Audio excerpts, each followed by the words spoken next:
press the bell icon on the YouTube app and never miss an सभी को जय हिंद दोस्तों, आप सभी का हार्दिक स्वागत है जय हिंद रिएक्शंस पे। तो आज की जबरदस्त और इंटरेस्टिंग वीडियो में आप देखेंगे कि भारतीय विदेश मंत्री एस जयशंकर साहब की एक किताब लॉन्च हुई है जिसका नाम है वाई भारत मैटर्स, जिसने पूरी दुनिया भर में खलबली मचा दी है। तो इसी पे आप देखेंगे पाकिस्तान की मशहूर पत्रकार आरजू काजमी जी और उनके स्पेशल गेस्ट होंगे साजिद तारड़ साहब, जो कि एक बहुत ही बेहतरीन पॉलिटिकल एनालिस्ट हैं और पूरी दुनिया भर की जबरदस्त नॉलेज रखते हैं और खासकर भारत और पाकिस्तान के रिश्तों पे गहरी पकड़ रखते हैं। तो ये वीडियो काफी इंटरेस्टिंग होगी, आपको बहुत कुछ जानने को मिलेगा। तो इसे अंत तक देखें और चैनल पर नए हैं तो चैनल को सब्सक्राइब कर दें ताकि हम आपके लिए ऐसी लेटेस्ट और इंटरेस्टिंग वीडियोस लाते रहें। तो चलिए पहले ये वीडियो देखते हैं और अंत में इसके बारे में बात करेंगे।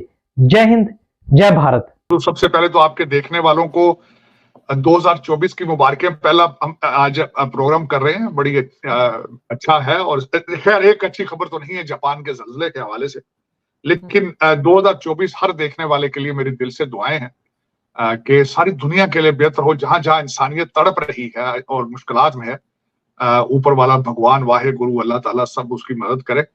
और कोशिश करें कि 2024 में अगर हम पीस और हार्मनी की तरफ मूव कर सकें तो ज्यादा बेहतर होगा।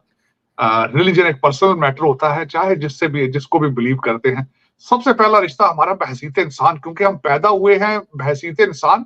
मजहब और नाम हमको बाद में दिया गया है। वो उसको मैं समझता हूं कि अगर आप पहले रिश्ते का एक दूसरे का लिहाज नहीं कर सकते तो दूसरे रिश्ते तो बेकार हैं। देखिए मेरा नाम साजिद है, मेरा नाम दिया गया है किसी ने। मजहब मेरे कान में किसी ने अजान दी है, मुझे तरबियत दी गई है कि आपने भी इस्लाम प्रैक्टिस करना है। आरजू में एक छोटा सा, मैं टाइम नहीं जाया करूंगा, मैं अपने वालिद साहब की बात कोट करना चाहूंगा।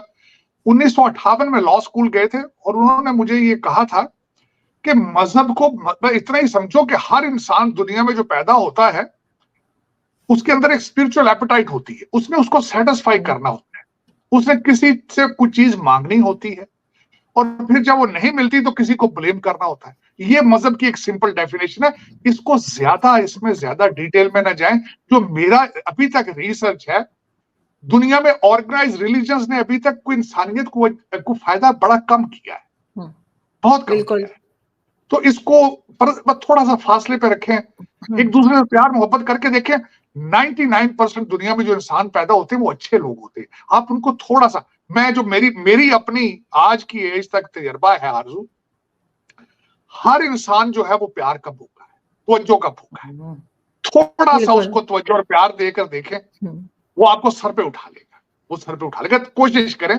और मैं आपसे ये वादा चाहूंगा कि 2024 में कोशिश करें जहां जहां हम रहते हैं, अपनी गलियों में, मोहल्ले में, लोगों से प्यार के साथ करके ट्राई तो करें। क्या फर्क पड़ता है? बिल्कुल बिल्कुल सर, करना चाहिए। और साल के शुरू में ही हम इस किस्म की बात को सोच लें कि करेंगे तो यकीनन फिर कुछ ना कुछ बेहतरी आएगी। अपनी अपनी जगह हर कोई कर सकता है। सर आज हम बात करेंगे, वैसे तो कई खबरें हैं, उसमें डॉक्टर जयशंकर की बुक जो है वाई भारत मैटर्स, उस पे भी हम बात करेंगे। उसके साथ राम मंदिर के इनॉग्रेशन है 22 को, उसके लिए बड़ी तैयारियां चल रही हैं। इमरान खान की पार्टी के 90% लोगों को मना कर दिया गया है कि उनके पेपर्स कंप्लीट नहीं है, किसी को कोई बहाना करके कि वो हिस्सा नहीं ले सकते, लेकिन लश्कर जंगवी और हाफिज सईद का बेटा और इस किस्म के लोग जो हैं उनको परमिशन मिल गई है। वैसे शेख रशीद साहब को भी मना कर दिया गया है। IMF की तलवार जो है वो भी हमारे सर पर है, लेकिन साथ साथ हम ये भी देखेंगे कि जो नया साल है उसमें हम थोड़ा जो है वो कंपेयर करना तो खैर नहीं कहना चाहिए, लेकिन देखेंगे कि भारत और पाकिस्तान कहाँ खड़े हैं। सबसे पहले तो आरजू में बात करना चाहूंगा डॉक्टर जयशंकर साहब से। मैं डॉक्टर जयशंकर साहब को मुझे मौका मिला है बड़े करीब से देखने का, सीखने का, क्योंकि वो वॉशिंगटन DC में कई दफा आए यहाँ पे और he is really gem of a person, diplomat. और आज मैंने उनकी किताब ऑर्डर कर रखी है, अभी मैंने किताब नहीं पढ़ी लेकिन उसकी धूम सुनी है। और उसमें खासकर उन्होंने ANI के ऊपर जो है इंटरव्यू दिया है, उसका मैंने बल्कि उसको 2 दफा सुना है। It was very nice. और डॉक्टर जयशंकर बड़े धीमे मजाज के डिप्लोमेट हैं और बिलखसूस उन्होंने आज जो इंटरव्यू लेने वाले थे उन्होंने कहा कि आप एक डिप्लोमेट से पहले सियासतदान बने, सियासतदान से बनने के बाद आपने जो किताब लिखी है इसमें आप एकेडमिया से रिलेटेड लग रहे हैं। वाकई उन्होंने इसमें बड़ी फिलॉसफीज जो है वो उसके बारे में उन्होंने बताया कि किस तरीके से वो डिप्लोमेसी के अंदर उन चीजों को इस्तेमाल करते हैं। रामायण के बारे में उन्होंने कहा कि उन्होंने उसके बारे में महाभारत से इम्प्रेस थे वो।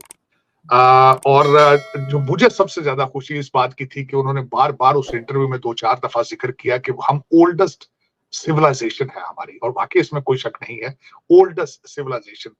इंडिया निकला है इंडस से, इंडस वैली से, इंडस रिवर से, और दुनिया की सबसे बड़ी पुरानी सिविलाइजेशन, जिसमें आप चाणक्य देख लें, आप टेस्ला देख लें, चाहे आप वहां पे मोहनजोदाड़ो देख लें, चाहे हड़प्पा देख लें, द ओल्डेस्ट सिविलाइजेशन, और हमने उसको अबैंडन कर रखा है ज्यादा। हमें देखना होगा कि हम हैं कौन, और उनसे चीजों से फायदा उठाना चाहिए। मैं बार बार ये कहता हूं कि मैंने अर्थशास्त्र को पढ़ा है इस हवाले से, और मुझे फख्र है उस चीज पे कि उन लोगों ने जो किताब लिखी है वो जो दी प्रिंस, जिसको बाबा सियासत समझा जाता है, कोई अच्छे टर्म से लेते हैं, वो नहीं टर्म से लेते, मैकियावेली को, उसकी किताब से 1300 साल पहले उन्होंने लिखा है। उसके चैप्टर 7 उसके चैप्टर हैं, बुक उसके वॉल्यूम है, और किस खूबसूरती के साथ 150-200 एडी में बता दिया गया कि स्टेट को चलाने के लिए क्या क्या चाहिए। मुझे फख्र है उस चीज पे, मुझे अपने पुरखों पे भी फख्र है। और मैं यहाँ आज मैं फिर ये भी बताना चाहूंगा कि अब मैं खुद जो जिस एरिया से मैं अपना रिसर्च किया, आर्यन रेस है हमारी, और मुझे फख्र है कि वो आर्यंस जब यहाँ आए थे तो वेद की किताबें उनके साथ थी। तो इन्होंने किताब लिखी, उसमें उन्होंने बार बार जो बताया, जो एक सबसे बड़ी बात चीज उन्होंने बताई, उन्होंने कहा भारत तो तरक्की कर ही रही था, कर रहा था, पर इकोनॉमी तो 7.7 पे उन्होंने मेंशन किया इंटरव्यू में, तरक्की कर रही। साथ उसके साथ इन्होंने और मोदी साहब की टीम ने क्या किया है कि उसको जो एक उभरती हुई पावर होती है, उसको स्टेज के ऊपर कनेक्ट करना होता है दूसरी दुनिया से, उसका स्टैचर भी बिल्ड करना होता है। तो उन्होंने इसके बारे में बड़ी खुल के बात की कि किस तरीके से उन्होंने इसको आगे, विश्वामित्रा के बारे में उन्होंने उसमें बात की है कि किस तरीके से ये प्रोग्राम, जो मुख्तलिफ प्रोग्राम है और कैंपेन्स जो दुनिया के अंदर चलाई गई हैं, मुख्तलिफ किस्म के ऑपरेशंस जो भारत करता है। जिस तरह मैं मिसाल देना चाहूंगा कि इस वक्त 4 जो है आपके जंगी जहाज जो है वो आपके रेड सी में भेज दिए गए हैं ताकि इंटरप्शन ना हो, चावल की एक्सपोर्ट के इंटरप्शन ना हो, जो तेल आता है भारत के अंदर उस पर इंटरप्शन ना हो। तो ये सारे इस तरह के मुख्तलिफ ऑपरेशन, बल्कि उन्होंने ऑपरेशन की बात की कि सूडान से भारतीयों को निकालने के लिए जो ऑपरेशन था उसके बारे में, फिर जो ऑपरेशन किया गया है इजराइल से अपने भारत में 20,000 भारतीय नजाद लोग इजराइल के अंदर काम कर रहे हैं, उनके बारे में, और बड़ी तफसील के साथ बुक जो है बिलखसूस ये पढ़ने वाली बुक है। मैं खुद इस पे मैंने बल्कि एक नहीं, मैंने इसकी कुछ कापियां ऑर्डर की हैं ताकि मैं अपने दोस्तों को गिफ्ट भी कर सकूं। और फिर उसके बाद जो ज्यादा उन्होंने, जो मैं समझता हूँ, एक बात की कि चाइना की डिप्लोमेसी के साथ उन्होंने ज्यादा फोकस उस पर किया। पाकिस्तान को उन्होंने थोड़ा सा, मैं समझता हूँ कि निगलेक्ट किया, या फिर वो समझते हैं, ये क्वेश्चन भी किया गया है एक इंटरव्यू में कि आपने पाकिस्तान को क्यों इतना बड़ा लिमिटेड सा आपने उसको कहा है। तो उन्होंने उस पर अपने तहफ्फुजात का इजहार किया है कि जो पिछले 2 डेकेड से 20 सालों से पाकिस्तान जो है मुसलसल दहशतगर्दी को इस्तेमाल करता है हमें टेबल पे लाने के लिए, हम इसलिए निगलेक्ट करते हैं पाकिस्तान को। हम उन वाली गेम खेलना नहीं चाहते, जिस माइंडसेट के साथ हमें वो ट्रैप करना चाहते हैं उसमें नहीं आना चाहते। उसमें तहफ्फुजात है उनके, पाकिस्तान को चाहिए को तहफ्फुजात जो है वो उनको बैलेंस करे अगर मूव फॉरवर्ड करना है, जो कि मैं बहसीत पॉलिटिकल साइंटिस्ट बिलीव करता हूं कि भारत के साथ ट्रेड के बगैर और भारत के साथ अच्छे रिलेशनशिप के बगैर पाकिस्तान का कोई मुस्तकबिल नहीं है। ये आपको मानना होगा, इस चीज पे आपको एग्री करना होगा। और मेरी नजर में जो मैं आजकल के हालात देख रहा हूँ, नवाज शरीफ साहब हैं और हमारे जो नए आर्मी चीफ साहब हैं, बल्कि बाजवा साहब ने डिसीजन ले लिया था इस चीज का कि भारत के साथ रिलेशनशिप ठीक करने हैं। हमारे करंट एडमिनिस्ट्रेशन एस्टेब्लिशमेंट भी ये समझती है कि भारत के साथ रिलेशनशिप ठीक करने, लेकिन उन्हें पता नहीं चल रहा कि किस तरीके से ठीक करने हैं, कौन से स्टेप्स लेने हैं। यही एक हमारे ब्यूरोक्रेसी की फेल्योर है, और यही हमारे जो लोग हैं जो कि जिनके इंटरेस्ट सारे जो बाहर बैठे हैं, वो शायद समझते हैं कि अगर हमारे भारत के साथ रिलेशनशिप ठीक हो गया तो शायद हमारा जबें खत्म हो जाएंगी, हमारा कारोबार खराब हो जाएगा, जो एक कारोबार चल रहा है 70 साल से। लेकिन ये किसी ना किसी को इस चीज को करना होगा, इसको करना होगा। बल्कि ये मेरा खुद अपना ये एक समझता हूं कि मेरा भी ये मिशन ही समझे कि मैं ये चाहता हूं कि इस खित्ते के अंदर पाकिस्तान जो है वो अमन की तरफ जाए और टेक्नोलॉजी की तरफ जाए और इकोनॉमी की तरफ जाए। This is what it is. मैं समझता हूँ जहां इकोनॉमी ठीक होती है, तालीम ठीक होती है, वहां दूसरे झगड़े जो होते हैं वो खत्म हो जाते हैं। यही मेरा एक ख्वाहिश है। बार बार मैं यही कहता हूं कि पाकिस्तान को तालीम और इकोनॉमी की तरफ जाना होगा और ट्रेड की तरफ जाना होगा। उसमें भारत के साथ रिलेशनशिप ठीक करने होंगे।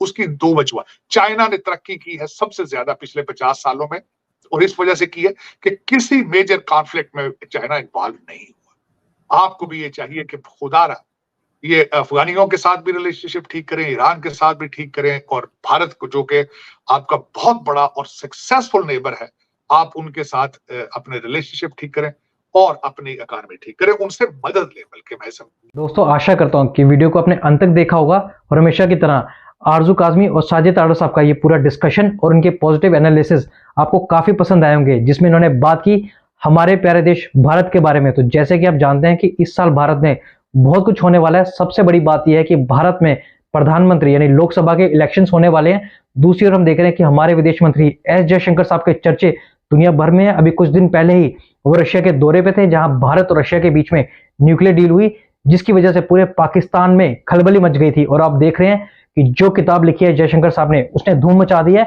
अगर आपने जयशंकर साहब का ANI पे दिया गया इंटरव्यू नहीं देखा तो मैं आपसे रिक्वेस्ट करूंगा कि आप जाके वो इंटरव्यू देखें। आपको बहुत कुछ जानने को और सीखने को मिलेगा। तो आशा करता हूं वीडियो आपको काफी पसंद आई होगी। और लास्ट बात यह है कि अब भव्य घड़ी और वो शुभ घड़ी आने वाली है, जिसका हम सब सनातनियों का इंतजार था, यानी 22 जनवरी अयोध्या राम मंदिर की तैयारियां जोरों शोरों से चल रही हैं। तो इसके बारे में आपके क्या विचार हैं? आप अपने विचार हमें कमेंट सेक्शन में लिखकर जरूर बताएं। और एक बार फिर चैनल पर नए हैं तो चैनल को सब्सक्राइब कर दें, ताकि हम आपके लिए लेटेस्ट और इंटरेस्टिंग वीडियोस लाते रहें। जय हिंद, जय भारत।